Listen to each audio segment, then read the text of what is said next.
Isabela contava as contrações pelo relógio da parede. Uma dor subindo a cada 8 minutos. Quando ligou para Rafael pela 5ª vez e caiu direto na caixa de mensagem. A enfermeira perguntou se tinha alguém a caminho. Com a voz de quem já fez essa pergunta 100 vezes naquele corredor. E Isabela só balançou a cabeça. Os dedos fechados no lençol até os nós ficarem brancos, lá fora. Faria Lima seguia sua noite comum. Luzes de escritório acesas até tarde. Buzina distante. O mundo inteiro andando para frente, sem saber que o filho de Rafael Andrade estava prestes a nascer sem o pai no quarto. Ela tentou o número da sogra. Mais por instinto do que por esperança. E Dona Beatriz atendeu no 3º toque com uma calma que não combinava com a hora. Ele avisou que ia chegar tarde, disse Beatriz. E não perguntou nada sobre o parto. Nada sobre dor. Nada sobre se Isabela estava sozinha. Tarde quanto? Dona Beatriz. Isso você devia perguntar para ele. A ligação caiu antes de Isabela conseguir responder.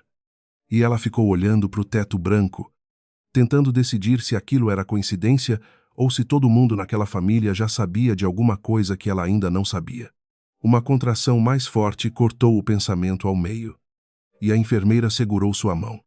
Uma mão de estranha, que naquele momento valia mais do que qualquer sobrenome Andrade, gravado na porta do quarto particular que Rafael tinha insistido em pagar. Isabela respirou entre os dentes. Contou até 10 do jeito que a fisioterapeuta tinha ensinado.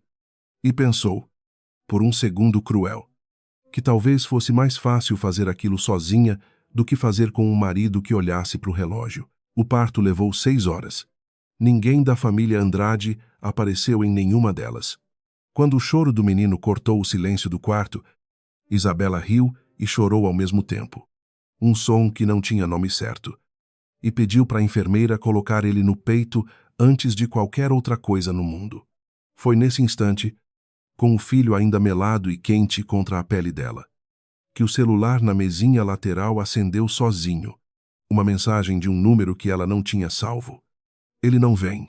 Desculpa. Isabela leu 2 vezes, tentando entender de quem era. E não teve tempo de responder, porque o menino já estava chorando de novo.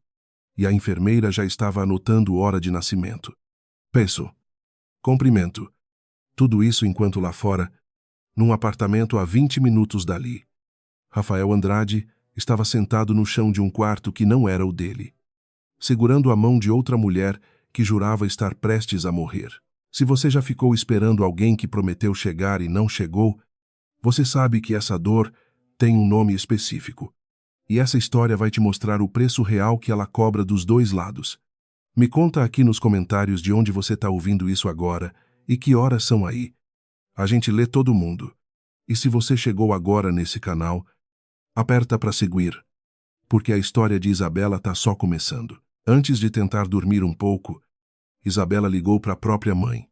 E a voz do outro lado veio com o barulho de fundo da máquina de costura ainda ligada. 00:00, e a mulher ainda trabalhando numa bainha qualquer para entregar de manhã. Nasceu, disse Isabela. E a voz saiu mais fina do que ela esperava. E o pai não veio. A máquina de costura parou do outro lado da linha. Não veio nenhuma pergunta imediata sobre o motivo. Nenhum. Como assim? Só um silêncio curto que Isabela reconhecia desde criança. O silêncio que a mãe usava quando não queria dizer a primeira coisa que vinha na cabeça. Amanhã eu vou aí te ver. Não precisa. Mãe. E longe. Eu falei que vou. Isabela desligou o telefone e ficou olhando para o filho dormindo no berço ao lado da cama. O peito pequeno subindo e descendo num ritmo que parecia rápido demais para ser normal. Embora a enfermeira já tivesse garantido que era do jeito que devia ser, pela primeira vez desde que as contrações tinham começado. Ela permitiu que os ombros descessem. 1 centímetro só. O corpo inteiro cedendo um pouco à exaustão, e dormiu sentada na cama de hospital antes mesmo de decidir dormir. Rafael chegou no hospital quase 4 horas depois do nascimento. A camisa amassada, um cheiro de perfume que não era o de Isabela grudado na gola. E parou na porta do quarto como se esperasse ser convidado a entrar. Isabela não disse nada. Só olhou para ele. Depois para o filho no colo. Depois para ele de novo. Num circuito que durou tempo suficiente para Rafael perder a coragem de qualquer desculpa pronta que tivesse ensaiado no elevador.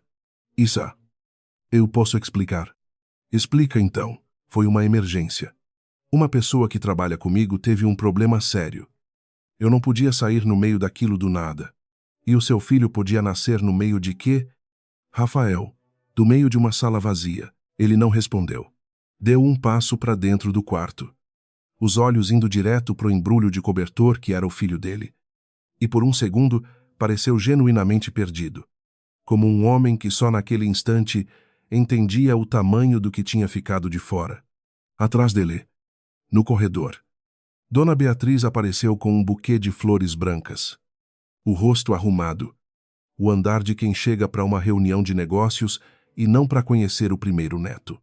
Que lindo, disse Beatriz. Olhando para o bebê, sem se aproximar da cama. Puxou-os Andrade. Isabela ergueu os olhos para a sogra e viu. Por menos de um segundo. Alguma coisa passara atrás daquela calma toda. Não era surpresa. Era o tipo de expressão que uma pessoa tem quando um plano dá certo do jeito que ela tinha calculado. A senhora sabia que ele não ia vir, disse Isabela. Mais afirmação do que pergunta. Eu sei muita coisa. Querida, mas hoje não é dia de conversar sobre isso. Beatriz colocou as flores numa mesa que já tinha flores demais e saiu do quarto puxando Rafael pelo braço, sussurrando alguma coisa que Isabela não conseguiu ouvir. A porta ficou entreaberta. E por essa fresta, Isabela viu o marido balançar a cabeça, discordando de algo, e a mãe apertar o braço dele com mais força, até ele parar de balançar. Naquela noite, com o filho dormindo no berço ao lado da cama, Isabela ficou olhando para o celular, para aquela mensagem de um número desconhecido. Ele não vem. Desculpa. Alguém tinha sabido antes dela. Alguém tinha tentado avisar. E depois desistido de terminar de avisar. Ela salvou o número sem nome nenhum. Só um risco de memória para mais tarde. E apagou a conversa da tela, mas não da cabeça. Rafael voltou no dia seguinte sozinho. Sem a mãe, com olheiras que Isabela nunca tinha visto nele antes. Nem nas noites mais pesadas de fechamento de balanço da empresa.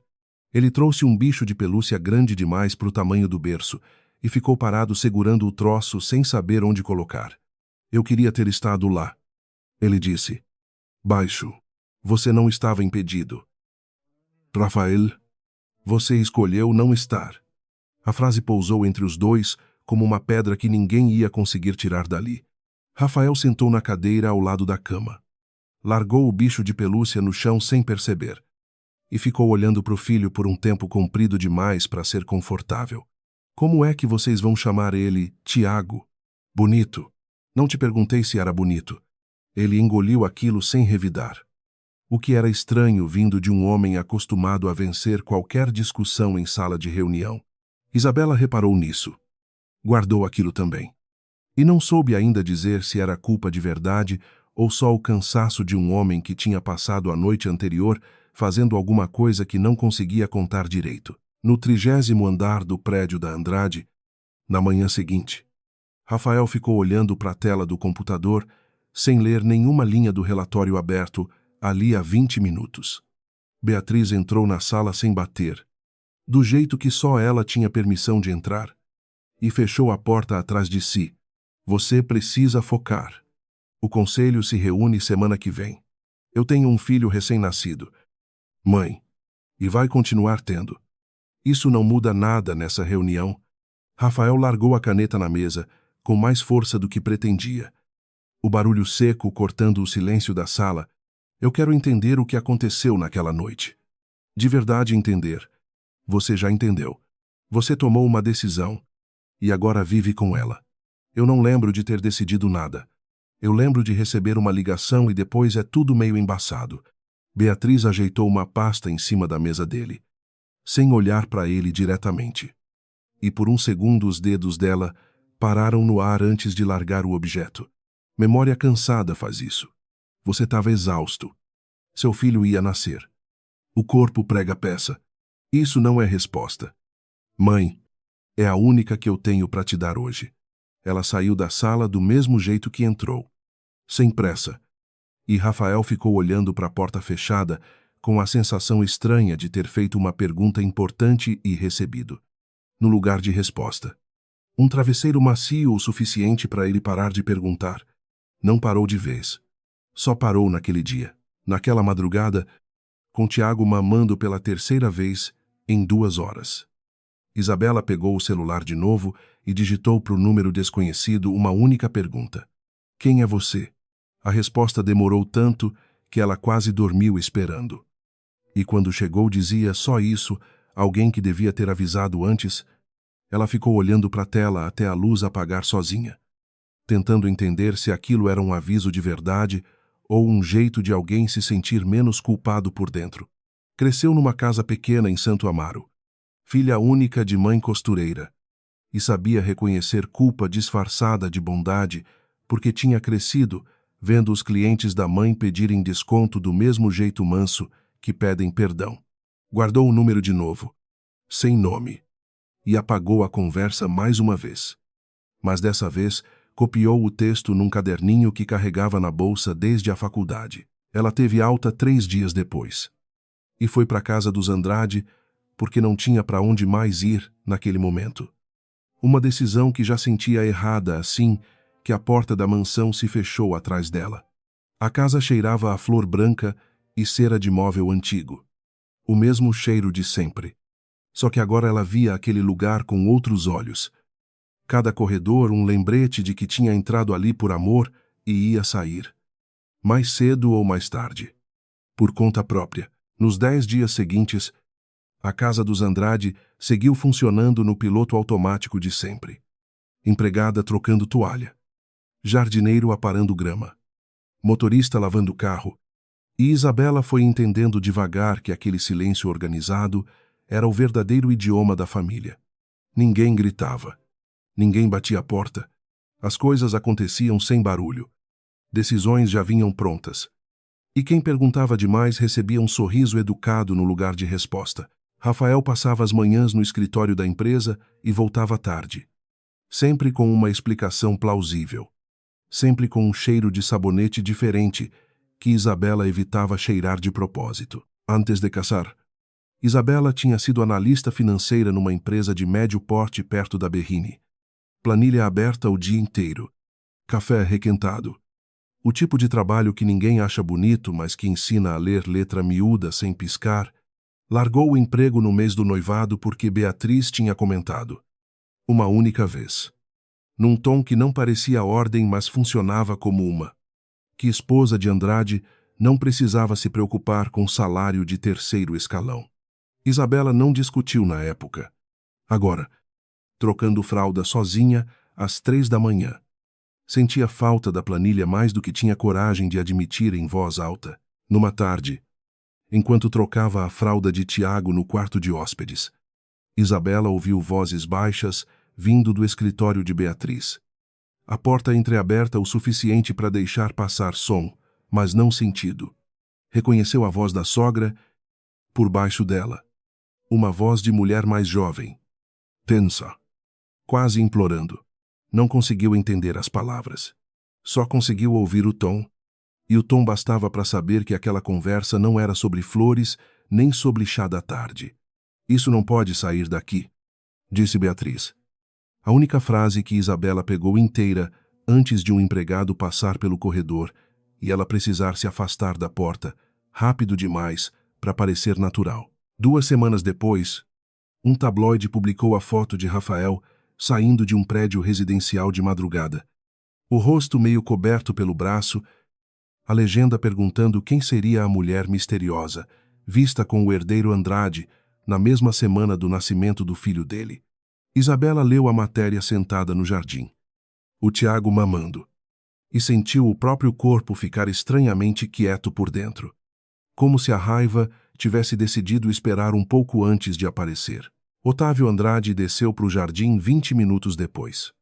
Coisa rara para um homem que raramente saía do próprio escritório antes das 8 da noite. E parou na frente de Isabela com as mãos atrás das costas. olhando para o neto como quem examina uma peça de negociação. Isso vai passar da conta se ninguém resolver rápido, disse Otávio. Mais para si mesmo do que para ela. O senhor está preocupado com o escândalo ou com o meu filho? Seu Otávio, as duas coisas custam caro do jeito errado. Ele não esperou resposta. Virou de costas e voltou para dentro de casa, deixando Isabela sozinha com a certeza nova de que, naquela família, até a preocupação vinha calculada em prejuízo. Beatriz chamou Isabela para conversar naquela mesma tarde, numa sala com porta de vidro fosco que dava para a piscina. Isso vai passar, disse Beatriz, sem tirar os olhos do próprio celular.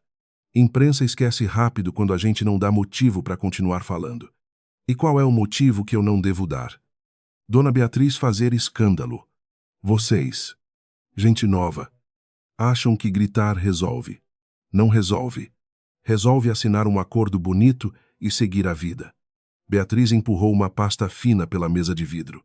O tipo de gesto que ela provavelmente tinha praticado antes de entrar na sala. Dentro, um documento com termos de separação, uma pensão generosa, uma cláusula de confidencialidade e uma frase sublinhada a lápis que pedia para Tiago não usar o sobrenome Andrade em documentos públicos até completar 18 anos. A senhora quer que o neto da senhora não use o nome da família. Eu quero proteger o nome da família. Existe diferença. Isabela fechou a pasta sem assinar nada e ficou olhando para a sogra por um tempo, tentando entender que tipo de cálculo levava uma avó a preferir esconder um neto recém-nascido, a admitir que o próprio filho tinha falhado. Não teve resposta boa, só teve certeza. Ali, naquela sala de vidro fosco, de que ficar dentro daquela casa ia custar mais do que ela tinha disposição para pagar. Eu vou embora. Dona Beatriz, sem o acordo da senhora, sem dinheiro nenhum, com um recém-nascido, prefiro isso a dever alguma coisa para essa família. Beatriz sorriu. Um sorriso pequeno que não chegava aos olhos.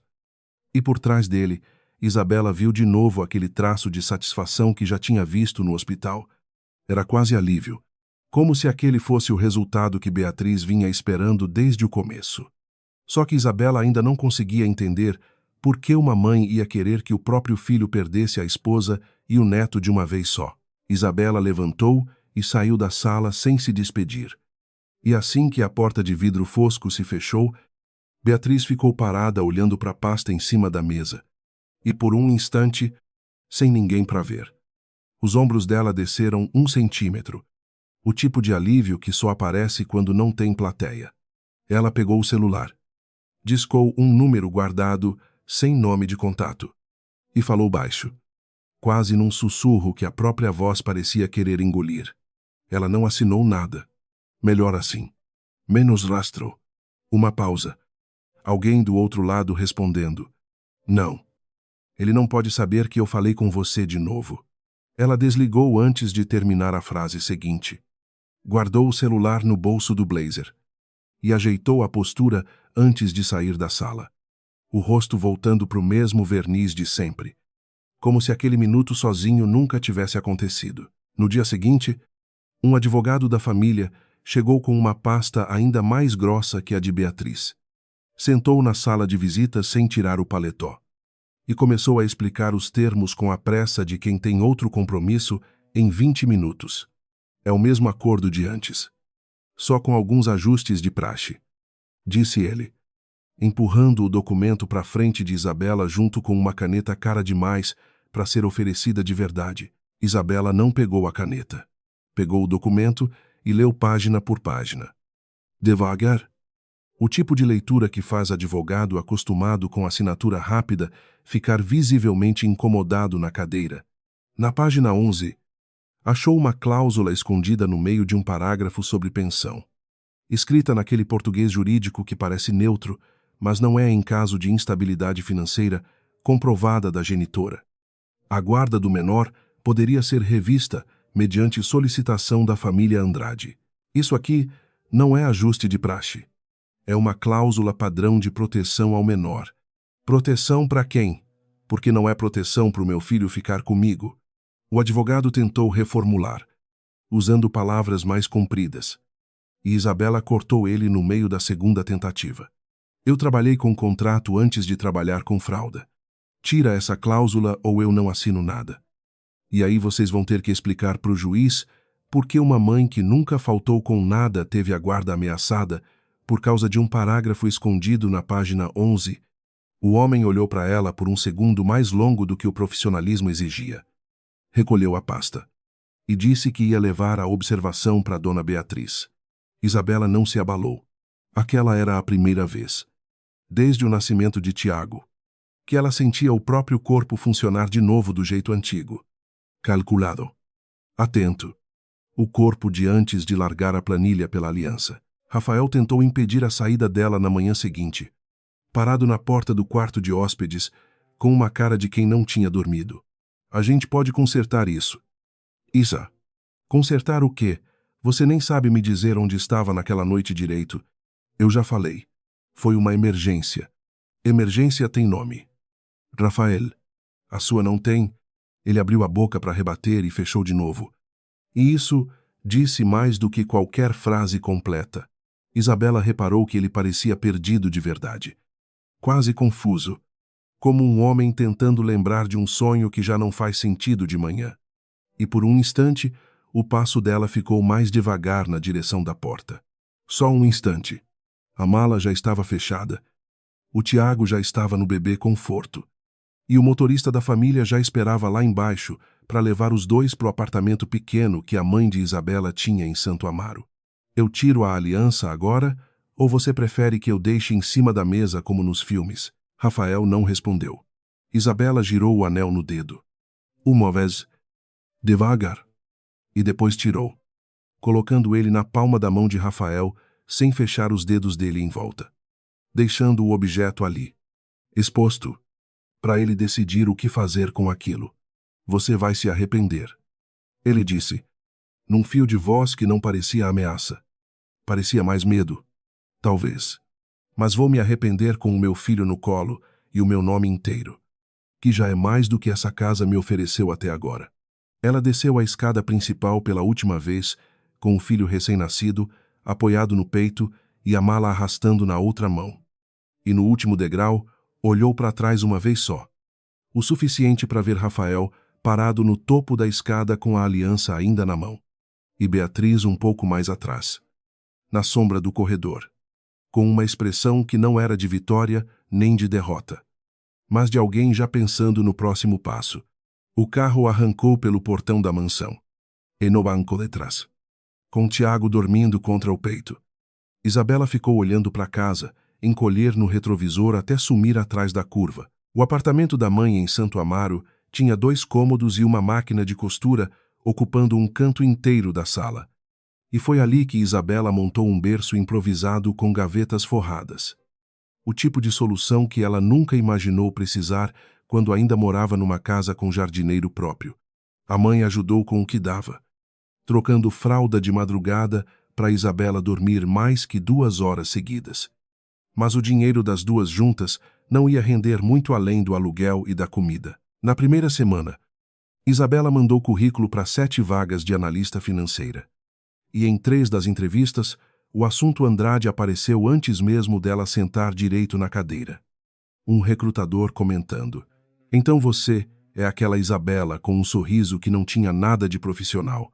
Ela aprendeu rápido a cortar o assunto antes que ele crescesse, respondendo com uma pergunta técnica sobre a vaga. E mesmo assim, sentia o peso de carregar um sobrenome que já nem era mais dela por direito. Só por história. Rafael ligou repetidas vezes naquela primeira semana. E na 4ª tentativa, Isabela atendeu sem planejar, o dedo escorregando no botão certo antes que ela decidisse o contrário. Issa, fala rápido. O Tiago pode acordar. Eu só queria saber se vocês estão bem. A gente tá vivo. Rafael. É o que dá para te garantir hoje. Do outro lado da linha. Ela ouviu ele respirar fundo uma vez.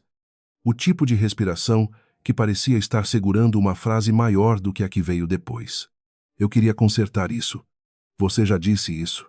A frase não muda o que aconteceu naquela noite. E Uzai. Então para de ligar até saber o que vai fazer com esse saber. Porque atender o telefone e ouvir "eu sei" de novo não está ajudando ninguém aqui. Ela desligou antes que ele respondesse. E ficou olhando para o aparelho na mão por um tempo comprido. O coração fazendo aquele barulho estranho de quem não sabe se acabou de ser forte ou só cansado demais para ser fraco. Não atendeu nenhuma das 7 ligações seguintes. Contou cada uma, sem querer contar.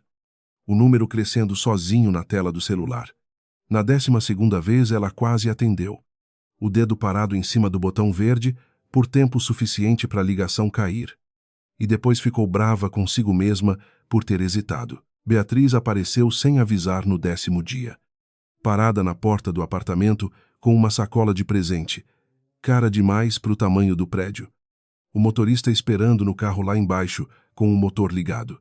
A mãe de Isabela, que abriu a porta. Olhou para ela de cima a baixo antes de deixar entrar.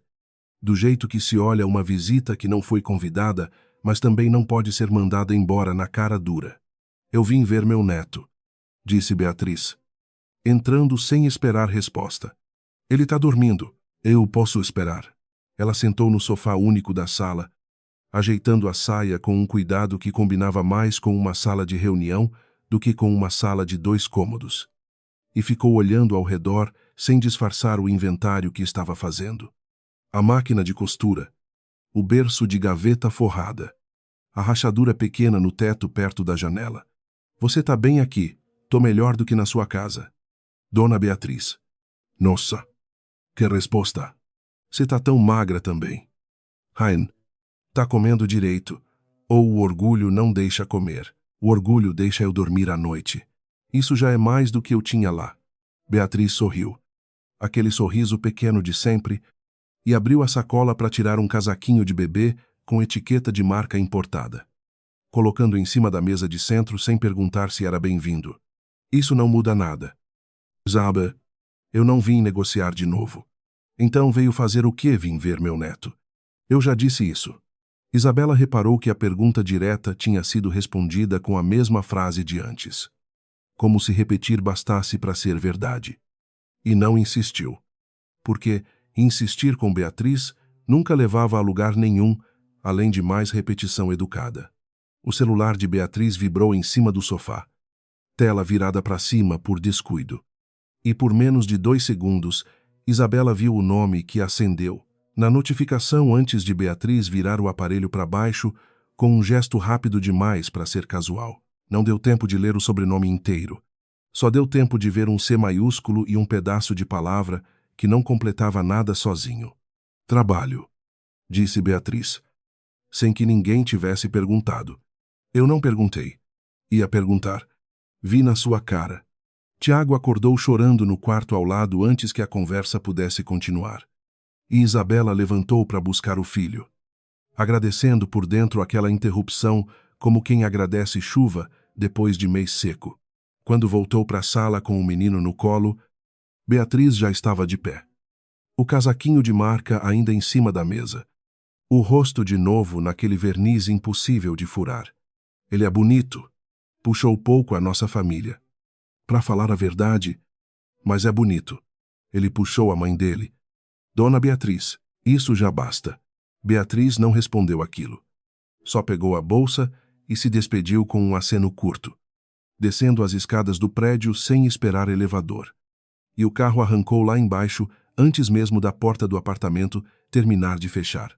Isabela ficou parada no meio da sala, o filho contra o peito, olhando para o casaquinho caro em cima da mesa velha, tentando entender o que tinha acabado de acontecer ali, além de uma visita que não precisava ter existido. Guardou o casaquinho numa gaveta, longe da vista, e naquela noite escreveu no caderninho da bolsa, embaixo da frase que tinha copiado semanas antes, uma letra C sozinha, sem nome, sem certeza nenhuma do que significava. Não sabia ainda se aquilo era o começo de alguma coisa ou só o cansaço, inventando fantasma em notificação de celular. De um jeito ou de outro. Guardou a informação do mesmo jeito que guardava tudo desde que voltara a ser só ela mesma no mundo. Sem pressa de usar. mas sem disposição de esquecer. Numa noite, 15 dias depois de deixar a mansão, com Tiago finalmente dormindo uma soneca mais longa e a mãe já recolhida no próprio quarto, Isabela sentou na cadeira perto da máquina de costura, o único lugar silencioso da casa àquela hora, e sentiu o celular vibrar no bolso do casaco pendurado atrás da porta. Mensagem do mesmo número desconhecido de semanas atrás. Cuidado com o motorista novo. Ele não trabalha só para ela. Isabela ajeitou o último slide da apresentação e olhou para o relógio no canto da tela. 17h40. Tempo suficiente para fechar tudo e ainda pegar Tiago na escola antes do portão fechar. 5 anos na área financeira de uma incorporadora média tinham ensinado ela a nunca deixar reunião de sexta passar do horário. E 5 anos de mãe sozinha tinham ensinado que escola não espera diretoria nenhuma. Isabela. O diretor quer aquele parecer sobre o fundo imobiliário até segunda, disse uma colega, parando na porta da sala. Já mandei o rascunho para o seu e-mail. Só falta ele aprovar os números da página 3. Ela pegou a bolsa, desligou o monitor e desceu pelas escadas em vez de esperar o elevador lotado do fim de expediente. Um hábito que tinha começado como economia de tempo e virado disposição de corpo que ela não sabia mais viver sem. Do lado de fora do prédio, no meio da Faria Lima que ela agora atravessava como quem atravessa qualquer rua, um homem estava parado perto do ponto de táxi, o terno bom demais para o horário e para o clima, olhando para o prédio dela como se contasse os andares. Era Rafael.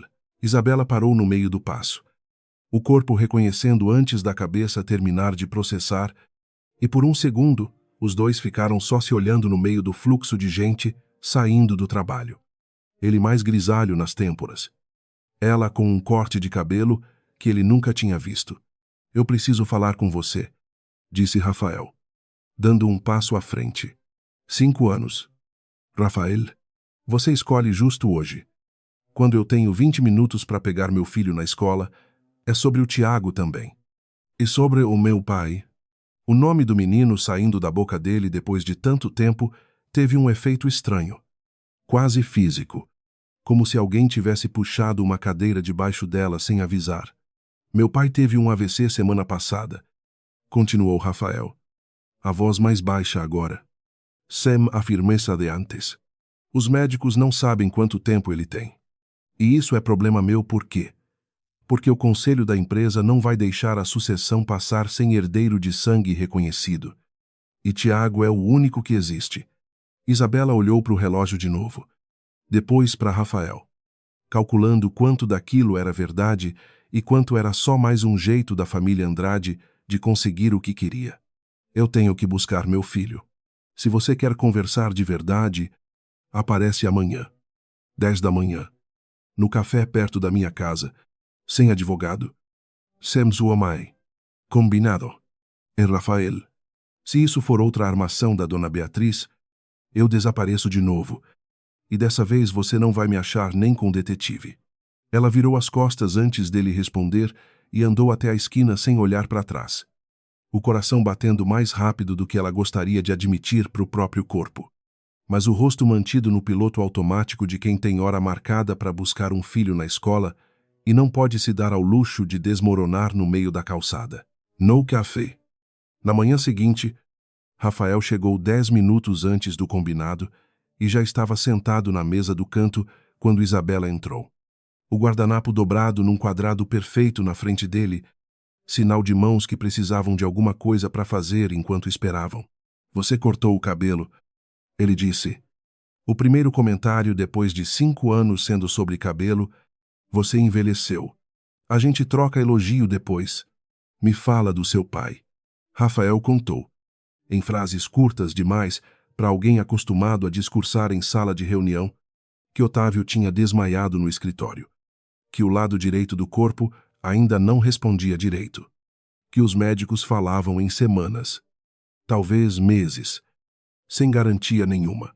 Contou também que o estatuto da holding familiar, escrito pelo próprio avô de Rafael décadas atrás, exigia herdeiro de sangue reconhecido publicamente para manter o controle acionário dentro da família.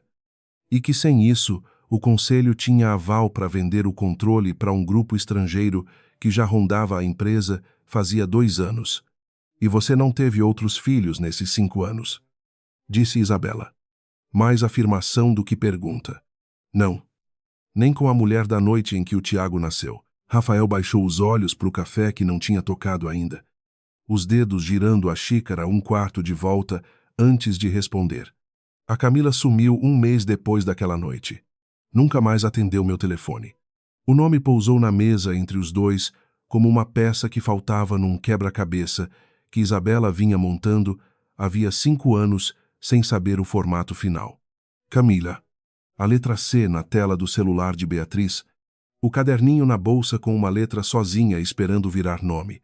Camila, repetiu Isabela, testando o peso da palavra. Você conhece ela. Eu deveria conhecer. Rafael balançou a cabeça, sem entender a pergunta. E Isabela decidiu não explicar ainda, guardando aquele fio solto do mesmo jeito, calculado que tinha aprendido a guardar tudo desde que virou mãe sozinha numa cidade que não perdoa a fraqueza.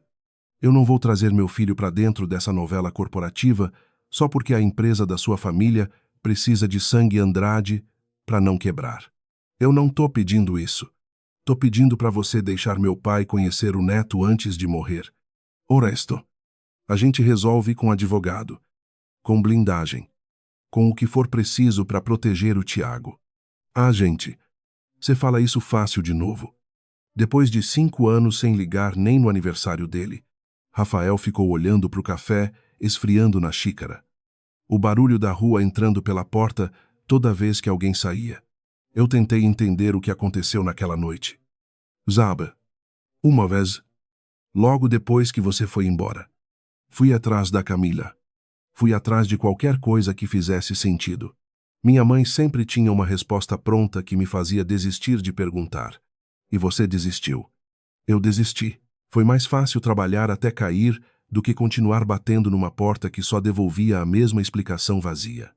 5 anos é muito tempo para chamar de mais fácil. Rafael, ele não teve resposta pronta para aquilo também.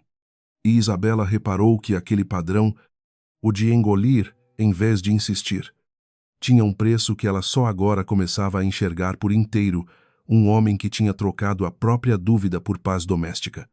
E que só agora, com o pai morrendo, achava coragem para pagar aquela conta atrasada. O silêncio que se formou depois não era o silêncio educado da família Andrade.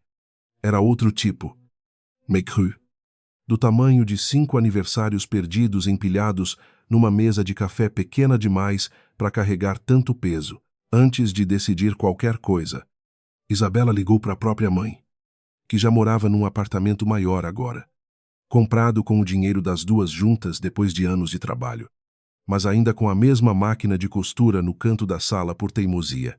Ele apareceu. Mãe, depois de 5 anos, e o que você sentiu quando viu ele? Não sei ainda. Talvez nada. Talvez raiva. Talvez as duas coisas ao mesmo tempo, o que não faz sentido nenhum. A mãe ficou quieta um instante. O barulho de fundo de sempre. Agulha e pano. E quando falou de novo, a voz veio sem pressa nenhuma de resolver por Isabela o que só Isabela podia resolver. Você não precisa decidir isso pensando nele. Pensa no Tiago. O resto se ajeita depois. E se for outra armação da Beatriz, então você desmonta a armação de novo, do jeito que já desmontou uma vez. Você não é mais aquela menina de 26 anos assustada. Isabela desligou o telefone, sentindo o peso da frase da mãe se acomodar em algum lugar do peito. E naquela noite, olhando para o Tiago dormindo, decidiu que a resposta não precisava vir do medo nem da raiva. Só do que era melhor para o menino que respirava devagar ali no escuro, sem fazer ideia do tamanho da história que carregava no próprio sangue. Isabela levou uma semana para decidir. Não por Rafael, mas por Tiago, que já tinha a idade de fazer perguntas difíceis sobre por que os coleguinha tinham avô e ele não. No fim, aceitou uma única visita. Curta, num lugar neutro, sem imprensa, sem contrato, sem promessa de continuidade. Beatriz apareceu no escritório de Isabela 2 dias depois. Sem avisar. O mesmo estilo de sempre. Só que agora com um ano a mais marcado no rosto e uma urgência que ela não conseguia esconder tão bem quanto antes. Eu soube que você vai deixar o menino ver o Otávio. Boa tarde para a senhora também. Dona Beatriz. Isso não é hora para ironia. Meu marido tá morrendo. E você vai usar isso para quê? Para deixar um avô conhecer o neto antes de ser tarde demais. A senhora lembra como funciona isso? Achei que tinha esquecido, já que não apareceu uma vez sequer em 5 anos. Beatriz olhou ao redor da sala pequena. O diploma emoldurado na parede. A foto de Tiago bebê num porta-retrato barato. Com o mesmo inventário silencioso que costumava fazer em qualquer cômodo que não fosse seu. Você conseguiu se erguer sozinha. Eu reconheço isso. Não preciso do reconhecimento da senhora para saber o que eu construí. Não precisa mesmo, mas talvez devesse pensar 2 vezes antes de sacudir uma família inteira só porque agora tem estabilidade suficiente para bancar a curiosidade. Isabela apertou a caneta na mão, o gesto pequeno demais para qualquer um perceber além dela mesma. Sacudir a família. Interessante a senhora chamar de sacudida deixar um menino conhecer o próprio avô. Beatriz apertou a alça da bolsa, os nós dos dedos ficando brancos por um segundo. E Isabela reparou naquilo com o mesmo cuidado profissional que reparava em qualquer planilha que não fechava direito. Você não sabe no que está mexendo. Então me conta a senhora, já que parece que sabe tanto. Beatriz não respondeu. Só deu meia volta e saiu da sala tão rápido quanto tinha entrado. E foi aquela pressa, aquele jeito de fugir de uma pergunta simples, que ficou martelando na cabeça de Isabela pelo resto da tarde. Uma mulher que sempre tinha resposta pronta para tudo. Calada de repente. Era o tipo de silêncio que valia mais que qualquer confissão gritada. Foi por causa dessa visita, e não por acaso, que Isabela aceitou ajudar Rafael com os documentos da sucessão na semana seguinte. Oficialmente, para proteger os interesses de Tiago. Mas na real, para ter acesso aos arquivos antigos da holding, preciso ver os contratos de empréstimo da empresa dos últimos 10 anos, disse ela, sentada na sala de reuniões do escritório da família pela primeira vez em 5 anos. Se o Tiago vai virar herdeiro, eu quero entender direito o que ele vai herdar.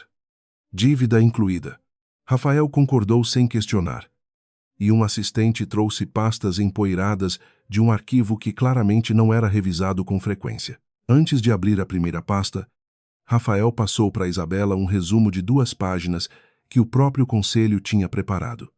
Listando o cronograma da ameaça real, um grupo de investimento sediado em Londres, dono de uma rede concorrente de shoppings e hotéis. Já tinha comprado 9% das ações preferenciais da holding. E o prazo estatutário para reconhecimento formal de herdeiro de sangue vencia em 45 dias. Se a gente não formalizar o Tiago como herdeiro dentro desse prazo, o Conselho pode aprovar a venda do controle sem precisar da assinatura de ninguém da família. E se eu formalizar? O que eu assino? Rafael quero cada cláusula. Não um resumo bonito. Eu não ia te dar um resumo bonito. Isa, não dessa vez. Isabela leu o cronograma 2 vezes, fazendo anotações na margem do jeito que fazia com qualquer contrato que passava pela mesa dela no trabalho. E percebeu, com um misto de alívio e desconfiança, que pela primeira vez em 5 anos, Rafael estava deixando ela ver o problema inteiro. Sem filtro, sem verniz. Isabela passou a tarde inteira lendo. O mesmo tipo de leitura lenta e implacável que já tinha assustado um advogado da família anos atrás. E foi na terceira pasta que encontrou uma linha que não fechava um empréstimo pessoal de valor médio, concedido a um sobrenome Duarte, perdoado integralmente 7 meses depois, sem justificativa registrada. Autorizado por assinatura única de Beatriz Andrade, fora do procedimento normal que exigia 2 assinaturas do conselho. Quem é Duarte? Perguntou ela, mostrando a página para Rafael. Nunca ouvi falar. Isabela não disse mais nada naquele momento. Só fotografou a página com o celular antes de devolver a pasta. As mãos calmas, mas o pulso martelando um pouco mais rápido no pescoço. O mesmo sinal de sempre que já sentia anos atrás, quando encontrava um erro de auditoria grande demais para ser coincidência. Isabela ainda tinha contatos da época de analista. Gente que agora trabalhava em escritórios de investigação corporativa. E uma tarde, depois de colocar Tiago para dormir, ligou para uma antiga colega que devia um favor de anos atrás.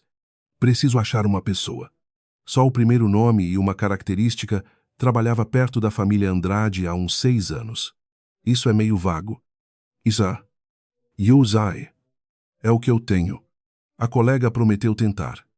E 3 dias depois mandou um único nome, por mensagem. Sem explicação, Camila Duarte.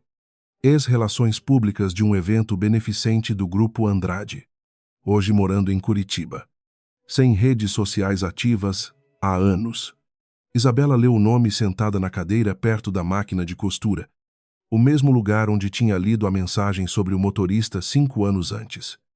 E sentiu o corpo inteiro ficar quieto, do jeito que só fica quieto quando alguma coisa importante está prestes a se mexer. No mesmo dia, um site de fofoca publicou uma nota curta, comentando que o herdeiro Andrade tinha sido visto 2 vezes na mesma semana com uma mulher e uma criança pequena, especulando sobre reaproximação familiar às vésperas de uma possível sucessão bilionária. Não tinha foto boa, só uma silhueta borrada saindo de um café. Mas foi o suficiente para a escola de Tiago ligar perguntando se precisava reforçar a segurança do portão. Isso vai piorar, disse Rafael, mostrando a matéria no celular para Isabela. Quanto mais perto a gente chega de formalizar tudo, mais gente vai querer uma foto boa. Então a gente formaliza rápido e tira a graça da história antes que vire manchete de verdade. Você fala isso fácil. Eu não tenho escolha de falar difícil. Rafael, eu tenho um filho de 5 anos que não pode virar assunto de fofoca por causa de uma empresa que ele nem sabe que existe. Naquela mesma semana, Tiago chegou da escola com uma pergunta que não parecia dele. O tom emprestado de algum adulto que devia ter comentado perto demais dos ouvidos errados. Mãe, a gente é rico agora. Por que você está perguntando isso? Filho, a tia da cantina falou que eu sou neto de um homem importante. Isabela se agachou na altura dele, escolhendo as palavras com o mesmo cuidado que escolhia a cláusula de contrato. Você é neto de um homem que está doente e que quer te conhecer. Isso não muda quem você é, nem o que a gente tem em casa. Então a gente não vai morar numa casa grande, só se você quiser. E só quando for a hora certa de decidir isso. Que não é agora. Tiago aceitou a resposta com a facilidade de quem ainda trocava perguntas grandes por lanche da tarde em menos de 1 minuto. Mas Isabela ficou remoendo aquilo depois que ele foi brincar. A certeza incômoda de que o mundo lá fora já tinha começado a sussurrar coisas no ouvido do filho dela, antes mesmo dela decidir o que contar, e quando, na terça seguinte, Rafael enfrentou o conselho pela primeira vez desde o AVC do pai. Uma sala de reunião no 28º andar, com 7 homens e 2 mulheres em volta de uma mesa oval. Nenhum deles particularmente interessado em ouvir explicação que atrasasse decisão de negócio. Precisamos de uma data concreta para esse reconhecimento de herdeiro, disse o presidente do conselho, um homem de uns 70 anos que já tinha trabalhado com o avô de Rafael. Ações não esperam sentimento de família. Eu tenho a mãe do menino cooperando. O processo está andando.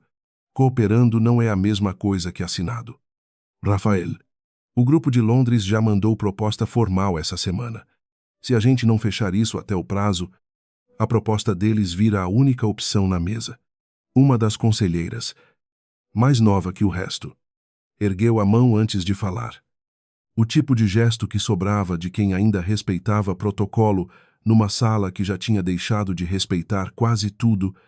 E se o reconhecimento sair e depois aparecer alguma contestação, algum problema com a legitimidade do processo de separação de vocês, alguma coisa que a imprensa possa usar, não vai aparecer nada, disse Rafael, mais rápido e mais seco do que pretendia. Ele não sabia. Quando disse aquilo, que já existia uma gravação guardada numa casa em Curitiba, capaz de derrubar a frase inteira, Mas a pergunta ficou martelando nele pelo resto da reunião. Um desconforto sem nome que ele preferiu não examinar de perto. A primeira visita de Tiago ao avô aconteceu num sábado de manhã. Numa clínica particular com vista para um jardim, Otávio sentado numa cadeira de rodas que ele claramente odiava. Metade do rosto ainda meio caída para o lado, mas os olhos acesos de um jeito que Isabela nunca tinha visto naquele homem. Ele puxou você, disse Otávio para Isabela.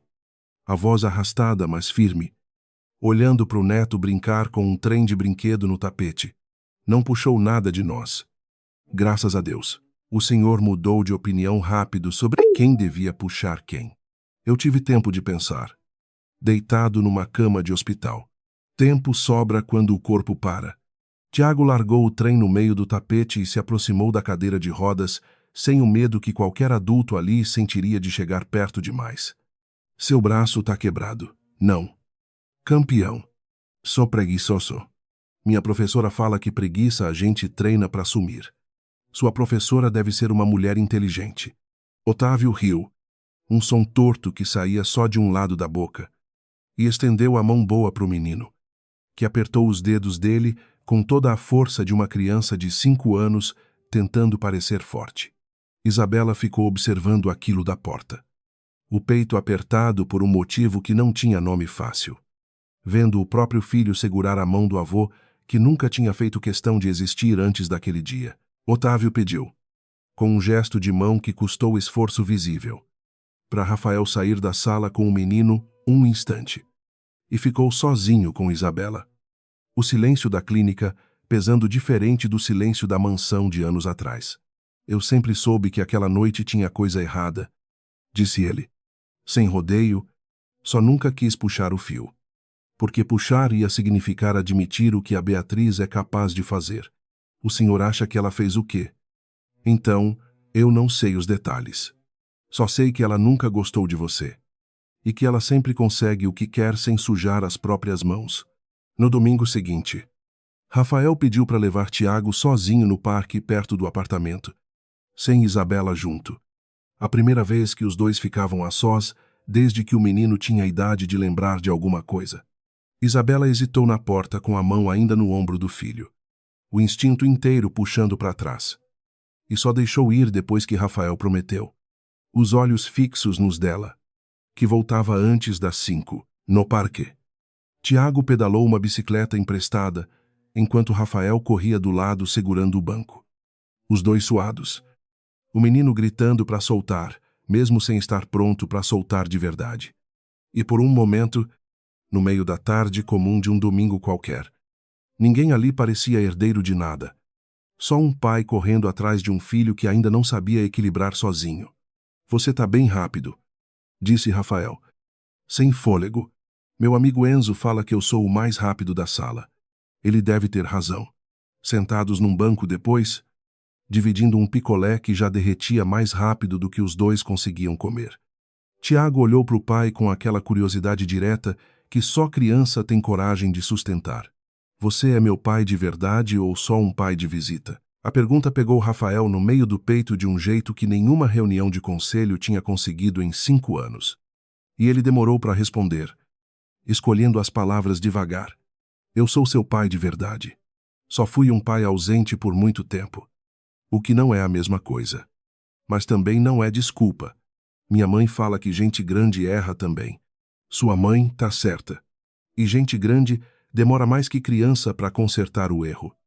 O que não é justo com quem fica esperando. Tiago aceitou aquilo com a facilidade de quem ainda não aprendeu a guardar rancor por tempo demais. Lambeu o resto do picolé. E mudou de assunto para o time de futebol da escola sem mais peso na voz. Deixando Rafael sentado no banco com uma sensação que ele não soube nomear direito. Alguma coisa entre alívio e vergonha por ter recebido perdão de graça de quem menos devia estar perdoando. Isabela guardou aquilo com o mesmo cuidado que guardava tudo.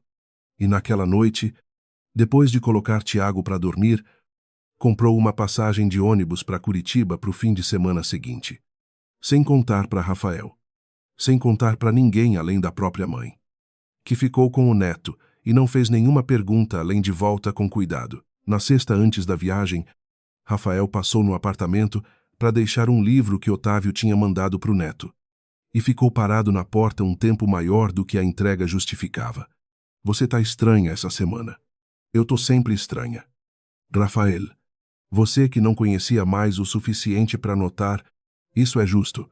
Ele não perguntou de novo. E Isabela reparou que aquele Rafael parecia ter aprendido, em 5 anos, a não empurrar porta fechada. Uma habilidade que o Rafael de antes nunca tinha precisado desenvolver. Obrigada pelo livro e por não ter feito escândalo quando eu disse que ia viajar sozinha com o Tiago, com a minha mãe cuidando dele. Eu não tenho mais esse direito. Isa, de fazer escândalo com as suas escolhas. Não tem mesmo. Mas eu reconheço quando alguém aprendeu isso. Foi o mais próximo de um elogio que ela conseguiu dar. E ele aceitou sem tentar esticar o momento além do que ele era. Só um aceno de cabeça e uma boa viagem antes de descer as escadas, deixando para trás um silêncio que, pela primeira vez em 5 anos, não doía tanto quanto os outros. O ônibus para Curitiba saiu de madrugada, e Isabela passou boa parte do caminho olhando para o caderninho da bolsa. A letra C isolada numa página. Agora com um sobrenome inteiro do lado. Repassou mentalmente as perguntas que precisava fazer. Na ordem certa. Do jeito que fazia antes de qualquer reunião importante no trabalho antigo. Porque era mais fácil pensar naquilo como uma auditoria do que como o momento que ia confirmar ou desmontar 5 anos de suspeita guardada num caderninho. Dormiu só nas últimas 2 horas de viagem. Sonorazo, cortado pela imagem repetida de uma porta se abrindo e ninguém reconhecendo ninguém do outro lado. Encontrar Camila foi mais fácil do que Isabela esperava e mais difícil do que ela queria. Fácil porque o endereço da colega batia certo. Uma casa simples num bairro tranquilo. Cortina fechada mesmo de manhã. Difícil porque, quando a porta abriu, a mulher do outro lado empalideceu, tanto que por um segundo Isabela achou que ela ia desmaiar ali na soleira. Eu sei quem você é, disse Camila, a voz tremendo. Eu sabia que um dia isso ia bater na minha porta. Então você sabe por que eu tô aqui. Camila deixou ela entrar, as mãos tremendo tanto que derramou metade do café que tentou servir. E sentou na ponta do sofá, como quem se prepara para ser julgada por um tribunal de uma pessoa só. Eu não te devo satisfação nenhuma. Começou Camila. Mas eu devo desde aquela noite. E 5 anos de silêncio já é tempo demais para uma dívida que eu nunca ia conseguir pagar de qualquer jeito. Fala então. Beatriz me procurou 1 mês antes do parto, disse Camila, olhando para as próprias mãos e não para Isabela. Meu pai devia dinheiro para o Grupo Andrade. Um empréstimo antigo que ela podia cobrar a qualquer momento e quebrar a nossa família inteira. Ela disse que perdoava a dívida se eu fizesse uma coisa para ela. Que coisa ligar para o Rafael na noite que você entrasse em trabalho de parto? Fingir uma emergência. Chorar bastante. Dizer que ia me matar se ele não viesse. Ela sabia que ele nunca ia desconfiar de mim. Porque a gente já tinha um caso. E isso também foi ideia dela. Meses antes. Ela que colocou a gente na mesma sala de novo e depois desapareceu de cena. Isabela sentiu o ar da sala ficar mais pesado. Cada palavra de Camila encaixando num lugar que Isabela vinha desenhando havia 5 anos, sem ter a peça final. O caso com Camila não tinha nascido sozinho. Tinha sido plantado. Ela queria que eu fosse embora. Ela queria que o Rafael casasse com alguém que ela pudesse controlar. Você nunca ia deixar ela mandar na sua vida. Dava para ver isso de longe. E, com a dívida do meu pai pendurada. Dava. Camila contou o resto em fragmentos. A voz quebrando em partes. Dizendo que tinha ligado para o Rafael naquela noite, fingindo uma overdose. Que ele tinha chegado desesperado e ficado com ela até de madrugada. Achando que estava salvando uma vida. Sem saber que estava assinando o fim da própria família com a mão de outra pessoa. Disse que, nas semanas seguintes, o peso da mentira tinha ficado grande demais. Que ela tinha tentado avisar Isabela por mensagens de um número sem nome, porque não tinha coragem de assinar embaixo do que tinha feito. E que quando viu que Isabela ia embora de qualquer jeito, sem brigar, sem processar ninguém. Achou que talvez aquilo resolvesse tudo sem ninguém mais se machucar. Não resolveu, disse Isabela, a voz mais seca do que pretendia. Yusai, eu passei 5 anos sabendo que não resolveu. Se você fosse a Isabela nesse momento, ouvindo a mulher que te trocou pedir desculpa 5 anos atrasada, você teria perdoado ali mesmo, ou teria virado as costas na mesma hora.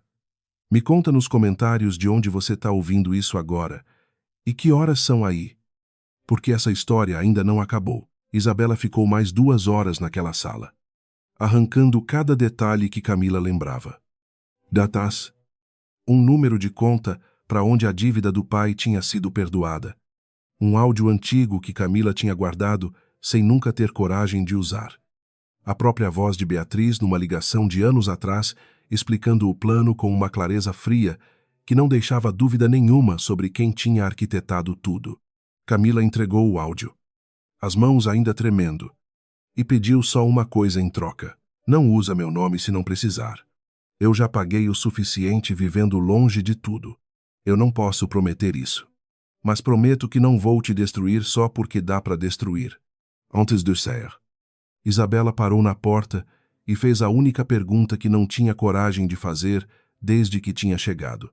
Por que você me avisou aquela noite? A mensagem? No hospital. Porque eu estava do lado errado e sabia disso desde a primeira ligação que fiz para o Rafael. Avisar você foi a única coisa decente que eu consegui fazer sem perder tudo que a Beatriz podia tirar da minha família. Não foi o suficiente. Usai. Mas foi o que eu tinha. No ônibus de volta para São Paulo, de madrugada, Isabela ouviu o áudio pela 7ª vez. Os fones enfiados fundo no ouvido, tentando decidir o que fazer com uma verdade grande demais para caber sozinha dentro dela. Do outro lado da cidade, sem saber de nada ainda. Beatriz Andrade estava sentada na sala de estar da própria casa, um copo de vinho intocado na mesa ao lado, olhando para o celular que tinha acabado de receber um alerta de segurança, avisando que o endereço de Camila Duarte, em Curitiba, tinha sido acessado por um sistema de busca ligado ao nome de Isabela. Beatriz não se mexeu por um tempo comprido. Só ficou olhando para a tela, os dedos parados a 1 centímetro do vidro, o rosto perdendo. Devagar, aquela camada de verniz que sempre segurava tudo no lugar. Quando finalmente se moveu, foi para apagar o alerta e discar um número que ela tinha jurado, para si mesma. Nunca mais precisar discar. Ela achou a Camila, disse Beatriz. A voz baixa igual da última vez, mas com uma rachadura que não estava lá 5 anos atrás. A gente precisa conversar sobre o que fazer agora, antes que isso chegue no Otávio. Ela desligou sem esperar resposta e ficou sentada no escuro por um bom tempo, o copo de vinho ainda intocado. O único som da casa sendo o relógio de parede que Otávio tinha comprado décadas atrás numa viagem à Suíça, cada segundo marcando alto demais para o silêncio que Beatriz teria preferido manter. Ela pegou o celular de novo, e dessa vez discou um número diferente. Salvo só com uma letra. Preciso de um favor. Rápido. Discreto. E sem perguntas sobre o motivo. Do outro lado, uma voz de homem respondeu baixo. Poucas palavras. E Beatriz encerrou a ligação com um amanhã de manhã. O mais cedo possível, que soou menos como pedido e mais como ordem, já paga antecipadamente. Ela terminou o vinho de uma vez só, coisa que não fazia desde os tempos de faculdade, e subiu para o quarto sem trocar de roupa. Como se dormir vestida fosse alguma forma de continuar de prontidão até resolver o problema que tinha. De repente, ficado maior do que ela sabia controlar sozinha. Em São Paulo, Isabela chegou em casa antes do sol nascer. O celular ainda com o áudio salvo em 3 lugares diferentes, por precaução, e encontrou a mãe acordada na cozinha. O café já coado, como se soubesse, sem perguntar nada, que a filha ia chegar precisando de alguma coisa quente na mão antes de qualquer palavra. Rei, disse Isabela, sentando na cadeira de sempre. Foi a Beatriz. A noite inteira. Desde o começo. Foi ela. A mãe não fez a pergunta óbvia. Não perguntou como nem porquê. Só serviu o café e sentou do lado, esperando Isabela contar do jeito e na ordem que quisesse contar. Um silêncio que não cobrava nada. O mesmo silêncio que tinha aprendido a oferecer desde a primeira ligação do hospital. 5 anos atrás. Eu não sei o que fazer com isso agora. Você sempre soube o que fazer. Issa, só precisa de um café primeiro. Isabela bebeu o café inteiro antes de subir para o quarto olhar o filho dormindo. O celular ainda quente no bolso do casaco. E ficou parada na porta por um tempo comprido, tentando decidir se ligava para Rafael naquela hora ou esperava o dia clarear. Decidiu esperar. Não porque quisesse proteger ele do que vinha, mas porque sabia que, a partir daquele áudio, nada na vida dos dois ia continuar do jeito que estava. E ela queria pelo menos mais uma manhã de sono antes que tudo mudasse de novo, às 7 da manhã, com o café ainda passando. Isabela digitou uma mensagem para o número de Rafael. Apagou. Digitou de novo. E por fim mandou só uma linha. Sem explicação nenhuma além do necessário. Precisamos conversar hoje. É sobre a sua mãe. E é sobre aquela noite. Rafael chegou no apartamento de Isabela antes das 8. A mensagem ainda aberta no celular. E ficou parado na porta sem tocar a campainha por quase 1 minuto inteiro. O tempo que levou para juntar coragem de ouvir o que já sabia que ia destruir a última versão confortável da própria história. Entra, disse Isabela, abrindo a porta antes dele decidir bater. O Tiago já foi para a escola. Ele entrou devagar, os olhos passando pelo apartamento pequeno, mas arrumado. O mesmo lugar onde tinha vindo buscar o filho tantas vezes nos últimos meses, sem nunca reparar direito nos detalhes. Você quer café antes? Não. Só quero acabar logo com isso. Seja lá o que for. Ela sentou ele na mesa da cozinha. Colocou o celular entre os dois. E apertou o play sem introdução. Sem preparar ele para o que vinha. Porque não existia jeito gentil de entregar aquilo. A voz de Beatriz, mais jovem, mais fria, saiu do alto-falante explicando o plano inteiro para Camila, com a clareza de quem organiza logística, não crime. Rafael ouviu de olhos fechados, as mãos apertadas uma na outra em cima da mesa. E quando o áudio terminou, ficou um tempo comprido sem dizer nada. Só respirando. Fala alguma coisa. Rafael, o que eu falo?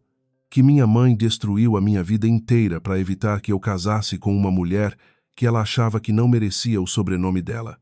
Você pode começar falando isso. Sim. Ele levantou da mesa. Andou até a janela. Voltou. Sentou de novo. O corpo procurando um lugar para colocar aquele peso e não achando nenhum. 5 anos. Issa, 5 anos eu achei que a culpa era minha inteira. Que eu tinha escolhido errado numa hora fraca. E agora você sabe que não foi só isso. Agora eu sei que fui usado pela minha própria mãe para destruir a minha própria família. Isso não é menos culpa minha. Só é uma culpa diferente. Rafael pegou o celular de novo. Olhou para o nome de Beatriz, salvo ali dentro. E por um instante pareceu prestes a ligar antes de largar o aparelho em cima da mesa, com mais força do que pretendia. Eu queria poder dizer que não faz sentido, mas faz sentido demais. Esse é o problema. Sempre teve alguma coisa naquela noite que não fechava. E eu escolhi não puxar o fio, porque puxar doía menos do que descobrir.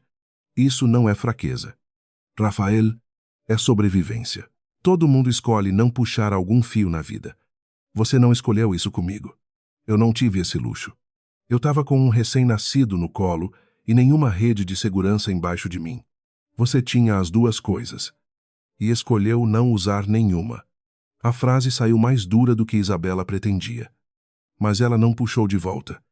Porque parte da honestidade que os dois precisavam construir, dali para frente, exigia esse tipo de verdade sem verniz. Isabela deixou aquele silêncio existir sem tentar consertar ele com palavra nenhuma. Porque sabia, por experiência própria, que alguns silêncios só terminam quando a pessoa dentro deles decide sair sozinha. Foram os dois juntos, naquela mesma tarde, para confrontar Beatriz, sem avisar antes, sem dar tempo dela preparar resposta pronta. No caminho, dentro do carro, nenhum dos dois falou quase nada. Só o rádio baixo, tocando alguma coisa que nenhum dos dois estava escutando direito. Você tá bem? Perguntou Isabela, parada num sinal vermelho. Não, mas eu preciso fazer isso hoje, antes que eu arranje mais um motivo para adiar. Encontraram ela na sala de estar da mansão. O mesmo sofá de sempre. Um livro fechado no colo que ela claramente não estava lendo. Vocês dois juntos na minha porta. Isso não é bom sinal. A gente sabe. Mãe, a gente sabe de tudo. Beatriz não perguntou o quê. Só fechou o livro devagar. Colocou em cima da mesinha. E ficou olhando para o filho por um tempo mais longo do que qualquer resposta precisaria. Os olhos passando por Isabela também. Como se medisse quanto dano os dois juntos podiam causar. Sabem de tudo é uma frase grande. Rafael, vocês sabem de uma parte. A gente ouviu o áudio. Dona Beatriz, disse Isabela. Ah, Camila. Você. O empréstimo do pai dela. O plano inteiro para me tirar do caminho. Beatriz levantou do sofá. Andou até a janela que dava para o jardim. E ficou de costas para os dois por um instante, antes de virar de novo. O rosto sem o verniz de sempre pela primeira vez, desde que a história começou. Vocês querem saber por que eu fiz aquilo, porque eu já vivi o que ia acontecer com esse menino. Se ele crescesse, Andrade, com uma mãe sem sobrenome, que pesasse nada nessa cidade. Eu vivi isso na pele. Rafael, sua avó nunca deixou eu esquecer que eu vim de família pequena. Te adiantar, cada olhar. 30 anos de vida provando que eu merecia estar naquela mesa. Isso não te dá o direito de fazer com a Isabela o que fizeram com você. Não me dá. Mas me deu a certeza de que eu não ia deixar acontecer de novo com meu neto, o que quase me engoliu inteira. Isabela sentiu alguma coisa se mover por dentro. Não perdão, mas um reconhecimento incômodo de que a mulher na frente dela não era só um cálculo frio. Era também uma ferida velha que nunca tinha fechado direito e que tinha decidido, décadas atrás, que a única forma de sobreviver era virar a régua que media todo mundo. Isso explica você. Não justifica o que você fez. Eu nunca disse que justificava. Beatriz endireitou os ombros. E por um segundo o verniz voltou. O cálculo reaparecendo atrás dos olhos como uma porta se fechando de novo. E o que vocês pensam em fazer com esse áudio? Levar para a imprensa? Isso derruba as ações da empresa que agora pertence ao seu filho também.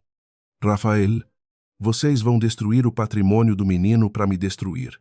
Isso não é sobre destruir você. Mãe, é sempre sobre isso quando alguém guarda uma gravação por anos esperando a hora certa de usar.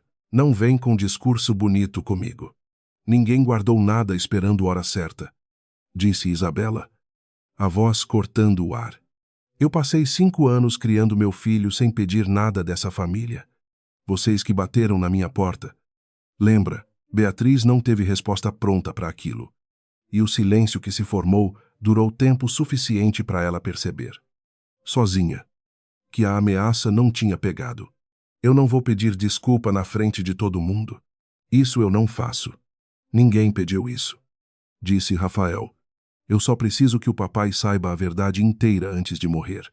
O resto. Cada um lida do seu jeito. Rafael deu um passo à frente. A voz mais dura do que Isabela já tinha ouvido dele em qualquer momento dos últimos 5 anos. E o papai ele sabia. Beatriz hesitou. O tipo de hesitação que já era resposta antes de qualquer palavra. E quando falou a voz veio mais baixa. Quase cansada. Seu pai sabia que eu não queria a Isabela na família. Ele nunca perguntou os detalhes de como eu ia resolver isso. Porque perguntar ia significar ter que fazer alguma coisa a respeito. E seu pai sempre preferiu não perguntar a ter que agir. Ele fechou os olhos para o que fosse mais confortável não ver. Do mesmo jeito que fez a vida inteira. Aquilo pousou diferente de tudo que tinha vindo antes. Porque não era só a mãe que carregava o peso agora. Era o pai também. O homem que tinha chorado de arrependimento numa clínica semanas atrás, carregando uma cumplicidade silenciosa que nunca tinha confessado inteira. Isso não pode ser verdade, disse Rafael, mais para si mesmo do que para qualquer um na sala. Pergunta para ele. Já que ainda dá tempo. Eu não vou mentir mais por essa família. Isabela ficou observando os dois. Mãe e filho parados na mesma sala, carregando versões diferentes da mesma culpa. E entendeu, pela primeira vez com clareza total, que a família Andrade inteira tinha sido construída em cima de silêncios que cada um escolhia por conta própria. Gerações inteiras escolhendo não perguntar para não ter que agir. Isabela não disse mais nada naquele momento. Só puxou Rafael pelo braço em direção à porta, porque a próxima conversa não era mais com Beatriz. E Beatriz não fez nada para impedir a saída dos dois. Só ficou parada no meio da sala. O livro ainda fechado na mesinha. O rosto voltando devagar para o verniz de sempre. Mas com uma rachadura visível demais agora para qualquer um que soubesse onde olhar. Chegaram na clínica 40 minutos depois e encontraram um corredor cheio de médicos entrando e saindo do quarto de Otávio. Uma enfermeira segurando Rafael pelo braço antes dele conseguir passar da porta. Ele teve uma piora agora de manhã. A gente ainda está estabilizando. Piora como o médico explica melhor. Mas o senhor precisa esperar aqui fora com a gente por enquanto. Isabela pegou a mão de Rafael por um segundo. Só o tempo de apertar uma vez. Antes de soltar de novo. Um gesto que não prometia nada além do que já estava ali. Dois pais esperando notícia do mesmo homem. Por motivos que já não eram tão diferentes assim. Rafael sentou numa cadeira de plástico do corredor com as mãos na cabeça. O peso da revelação de Beatriz ainda fresco demais para processar junto com aquele medo novo. E Isabela sentou do lado sem tocar nele, dando o espaço que ele precisava sem deixar ele sozinho de verdade. E se ele morrer antes de eu poder perguntar, então você vive com a pergunta sem resposta. Do jeito que eu vivi 5 anos com a minha. Isso não é um consolo. Isso não é para ser consolo, é para ser verdade. Ele ficou olhando para o chão do corredor, os cotovelos apoiados nos joelhos, e depois de um tempo falou de novo, a voz mais baixa. Obrigado por vir comigo. Você não precisava. Eu sei que não precisava. Vim porque o Tiago também tem avô morrendo aqui dentro. E alguém da família dele precisa tá presente que não seja só sangue Andrade. Rafaela sentiu, sem tentar transformar aquilo em mais do que era. E os dois ficaram sentados lado a lado. Dois pais aprendendo devagar o que significava dividir uma criança sem precisar dividir mais nada além dela. Passaram 2 horas naquele corredor. O tempo esticando do jeito que só estica em hospital. Até um médico sair e dizer que Otávio tinha estabilizado. Que o episódio tinha sido menor que o primeiro AVC, mas que o corpo dele já não tinha muita reserva para aguentar outro. Ele está consciente agora. Cansado, mas consciente. Só uma visita de cada vez. E curta. No meio da espera, o celular de Rafael vibrou com uma ligação de Beatriz. E ele olhou para o nome na tela por um tempo comprido antes de decidir não atender. Você devia atender, disse Isabela. Nem que seja só para falar que o pai de você está bem. Eu não consigo falar com ela agora. Deixa eu pelo menos ter esse dia sem a voz dela na cabeça. Isabela não insistiu, entendendo aquele tipo de limite melhor do que qualquer um. E os dois ficaram sentados em silêncio até o celular parar de vibrar sozinho. Rafael entrou sozinho primeiro. E Isabela ficou esperando no corredor com o mesmo caderninho de sempre na mão. Sem escrever nada. Só segurando. Um jeito de manter as mãos ocupadas enquanto o resto dela esperava notícia. Lá dentro, Rafael sentou na cadeira ao lado da cama e perguntou, sem rodeio, a mesma pergunta que tinha feito para Beatriz horas antes. O senhor sabia. Pai, sobre a Camila. Sobre a mamãe. Sobre aquela noite inteira. Otávio ficou quieto por um tempo longo, os olhos fixos no teto. E quando falou, a voz saiu arrastada, mas cheia de um cansaço que não era só físico. Eu suspeitava. Nunca perguntei porque perguntar ia me obrigar a escolher entre a minha esposa e a minha consciência. E eu escolhi não escolher, o que já era uma escolha. Só covarde demais para admitir na época. O senhor deixou isso acontecer. Eu deixei. E vou morrer sabendo disso. o que já é castigo maior do que qualquer coisa que você possa me dizer agora. Rafael sentiu o peito apertar de um jeito que não tinha nome fácil. A raiva e a pena disputando o mesmo espaço. E ficou olhando para o pai encolhido naquela cama. Tão diferente do homem que tinha aparecido no jardim da mansão anos atrás, medindo prejuízo em vez de afeto. Eu não sei se consigo perdoar isso. Eu não tô pedindo perdão. Tô pedindo tempo para consertar o que ainda dá. Otávio pediu água. E Rafael segurou o copo para ele beber. Um gesto pequeno que nenhum dos dois teria imaginado 5 anos atrás. O filho cuidando do pai, que sempre tinha sido cuidado por todo mundo ao redor. Você conheceu o Tiago de verdade agora, disse Otávio. A voz mais fraca. Isso valeu a pena. Mesmo com tudo o resto. Valeu. Então segura nisso. O resto eu vou tentar consertar com o tempo que sobrar.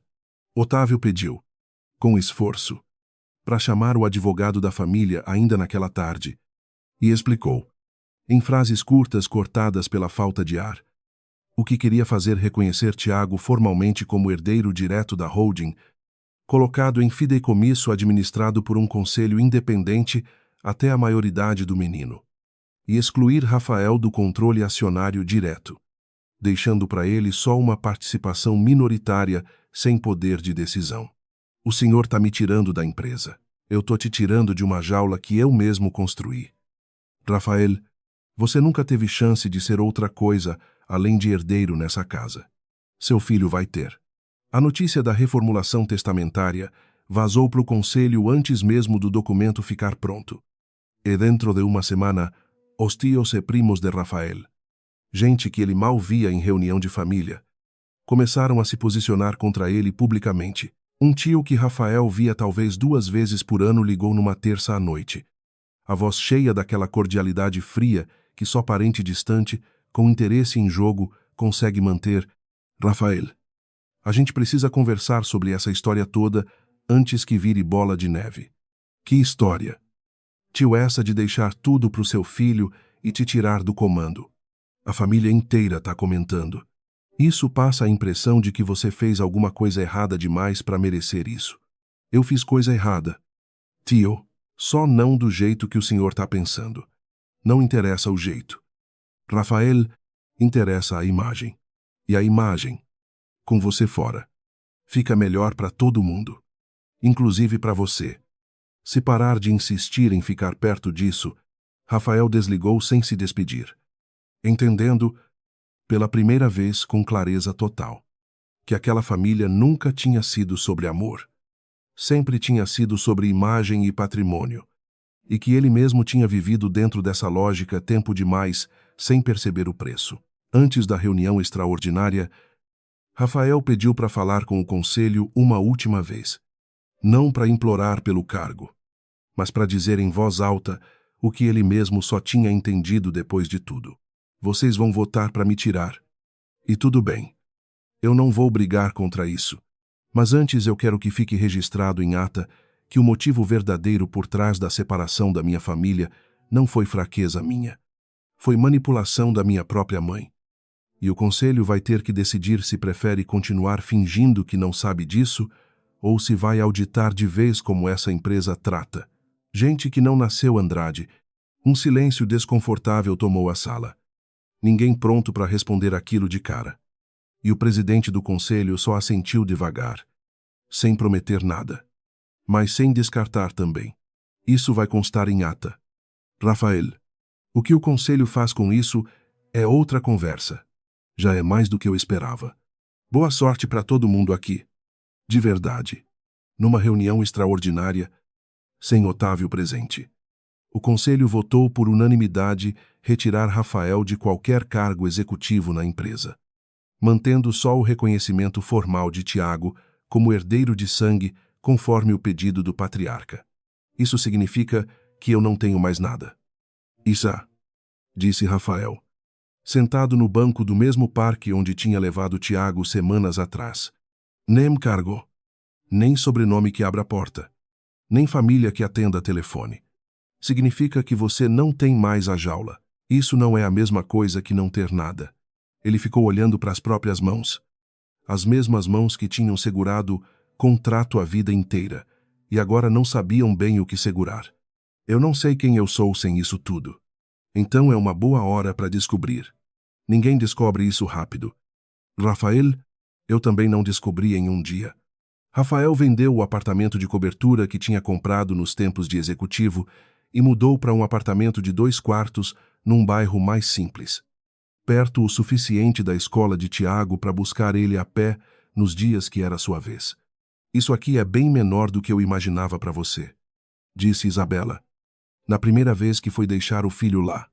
É do tamanho certo para uma pessoa só. Com quarto de visita para o Tiago. Eu não preciso de mais que isso. Acho que nunca precisei. Bem-vindo ao clube dos apartamentos pequenos. Então, e ele riu. O primeiro riso de verdade que Isabela via nele desde o velório. E por um instante os dois ficaram parados na porta daquele apartamento novo. 2 adultos que já não tinham mais nada a provar um para o outro, além de aparecer nos dias combinados. Otávio morreu 11 dias depois. De madrugada. Com o testamento já assinado e registrado. Rafael e Isabela foram chamados para a clínica a tempo de ficar no quarto nos últimos minutos. Tiago dormindo em casa com a avó porque nenhum dos dois quis que ele carregasse aquela imagem.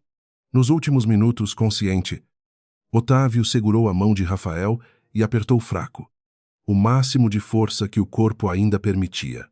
Cuida do menino melhor do que eu cuidei de você. Eu vou cuidar.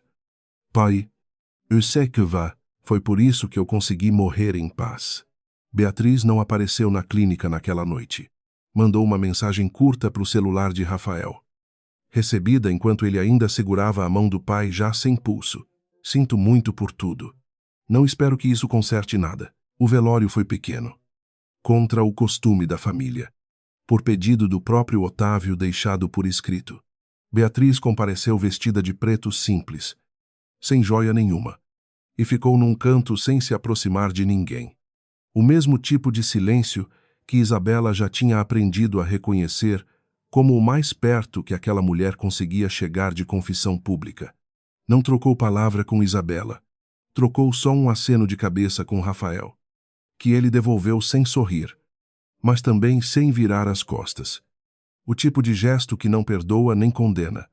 Só reconhece que os dois vão ter que aprender a existir no mesmo mundo dali para frente. 3 semanas depois do enterro, Rafael apareceu no apartamento de Isabela num domingo à tarde, sem avisar. O tipo de visita que já tinha virado comum o suficiente para não precisar mais de aviso. Vim devolver um livro do Tiago e roubar ele para o parque. Se você deixar, ele está terminando o dever de casa. Mais 20 minutos. Rafael sentou no sofá pequeno da sala, olhando ao redor do jeito que olhava sempre, reparando nas coisas que tinham mudado desde a última vez. Um quadro novo na parede. Uma planta que não existia antes. Você construiu uma vida boa aqui. Issa, Semim, eu construí uma vida boa. Não precisa da parte sem você para doer menos. Pode falar sem medo. Eu não falei para doer menos. Falei porque é verdade. E demorei 5 anos para conseguir dizer isso sem me sentir o dono de alguma coisa que nunca foi minha para reclamar. Isabela foi até a cozinha e voltou com 2 copos de suco, entregando um para ele sem perguntar se queria. Um gesto pequeno de quem já sabia o que o outro gostava, mesmo depois de tanto tempo separado. Obrigado. Não é gentileza. É só o que tinha na geladeira. Ele riu baixo, aceitando a provocação sem se ofender, e bebeu um gole antes de continuar. O silêncio entre os dois, agora mais parecido com descanso do que com tensão, ela sentou na outra ponta do sofá. A distância certa para continuar sendo 2 adultos numa sala e não 2 personagens de uma história que já tinha acabado. Eu pensei em você. Sabe, nesses 5 anos, não do jeito que você quer ouvir agora. Mas pensei, como assim? Tipo, quando o Tiago fazia alguma coisa engraçada e eu queria contar para alguém que fosse entender a piada por inteiro. Esse tipo de pensar. Eu também pensei em você, de um jeito que eu não tinha coragem de admitir nem para mim mesmo. Porque admitir ia significar encarar o tamanho do que eu tinha perdido. Rafael ficou quieto um instante. os dedos batendo de leve no braço do sofá, e quando falou a voz veio sem esperança fingida. Sou honesta. Eu não vou perguntar se ainda existe chance pra gente. Eu acho que já sei a resposta. E prefiro ouvir de você mesmo assim. Para parar de carregar a pergunta sem resposta. Isabela olhou para ele por um tempo comprido, medindo a pergunta antes de medir a resposta. Porque ele merecia os dois cuidados depois de tudo. Não existe chance de voltar pro que a gente era. Rafael, isso morreu naquela noite no hospital. E eu não consigo mais desenterrar. Mas existe chance da gente ser outra coisa boa. Pai e mãe que se respeitam. Gente que aprendeu, do jeito mais caro possível, a não fingir mais nada um com o outro. Isso machuca menos do que eu esperava. Machuca porque é verdade dita direito. As mentiras é que costumavam doer menos na hora e mais depois.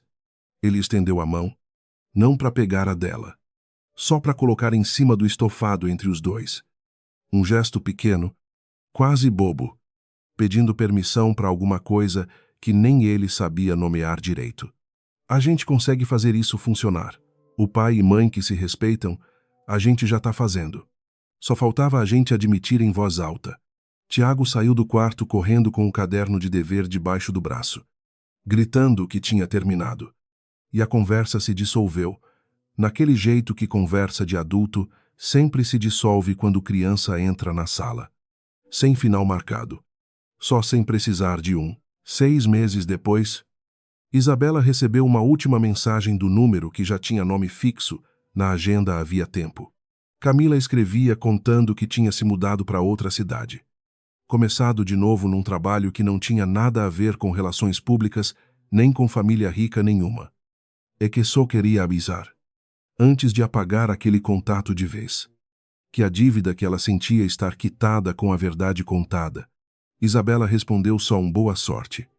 De verdade, e guardou o celular, sentindo o último fio solto daquela história se fechar sem drama nenhum, do jeito que a maioria das coisas importantes termina de verdade.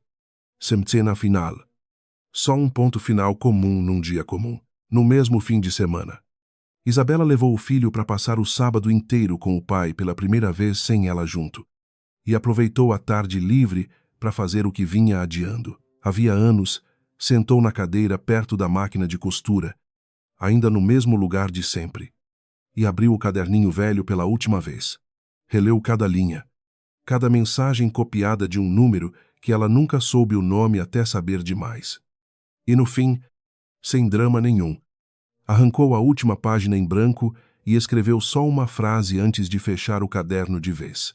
A gente sobrevive até ao que a gente ama. E o que sobra depois é o que decide continuar sendo verdade. Fechou o caderno. Guardou na última gaveta da cômoda. Embaixo de roupa de bebê que já não servia em Tiago, fazia anos, mas que ela nunca tinha tido coragem de doar. E desceu para fazer o jantar antes do filho voltar. O apartamento pequeno cheio daquele barulho comum de vida que segue em frente sem pedir licença para ninguém. No sábado seguinte, Rafael levou Tiago no mesmo parque de sempre. E dessa vez Isabela foi junto, sentando no mesmo banco onde meses antes um pai tinha aprendido a pedir desculpa a um filho de 5 anos. Mãe, o papai falou que agora a gente pode ir na casa nova dele todo fim de semana. Pode sim.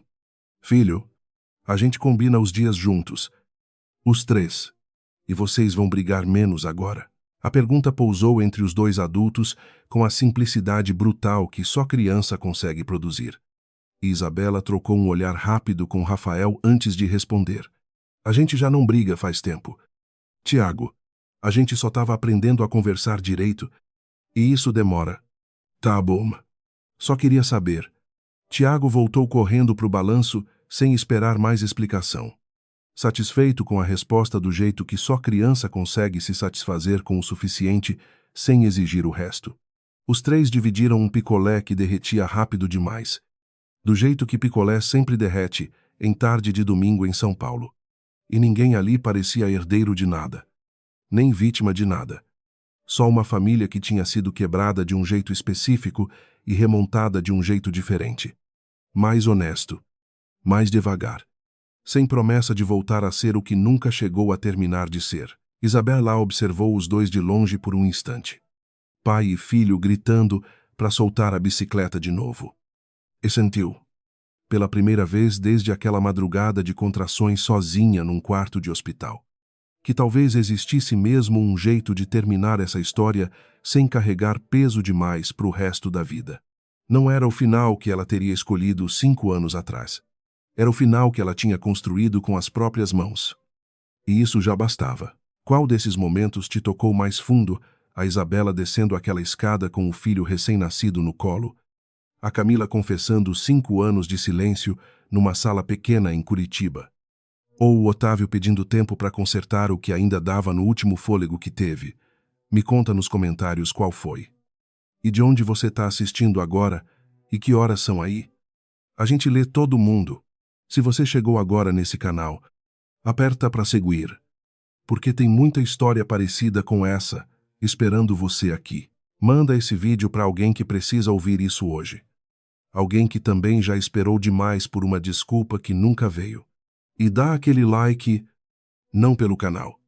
Para mais gente como você conseguir encontrar essa história na hora certa da vida dela.